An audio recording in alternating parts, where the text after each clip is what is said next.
Hi Swarna, congratulation. Thank you. అవును, first ఇయర్లో నువ్వు ఫెయిల్ అయ్యావు కదా, అండ్ సెకండ్ ఇయర్లో నువ్వు జస్ట్ పాస్ అయ్యావు. థర్డ్ ఇయర్లో ఎలా టాప్ మార్క్స్ వచ్చాయి? మా నాన్నగారు చేసిన ఒక సీక్రెట్ ఉంది, అదేంటో నేను నీకు చెప్తాను.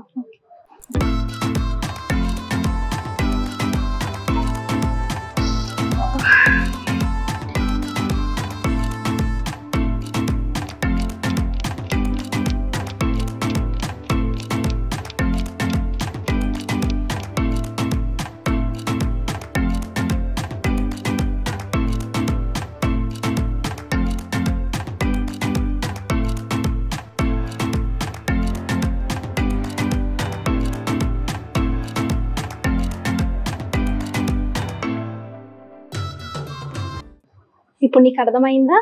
ఓయా, నేను కూడా మా నాన్నగారికి చెప్పి CRI 90 లైట్స్ని మా ఇంట్లో కూడా పెట్టించమంటాను. సో వీడియో చూసాం కదా.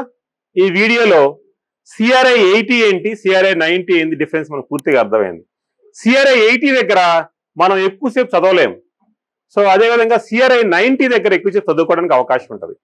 ఎక్కువసేపు చదవటమో లేకపోతే ఫోటోజెనికో కావాలంటే మనకు CRI 90 లైట్స్ కావాలి, +90 ఉంటే బాగుంటుంది. అదే చదువుకోవటమో లేకపోతే ఇంకో ప్లేస్లు అంటే ఎక్కువ ఇల్యూమినేషన్ అవసరం కానీ అటువంటి ప్లేస్లో అవసరం లేదనుకుంటే అటువంటి దగ్గర CRI 80 వాడాలి. Come to the glory for better lighting solutions. Thank you very much.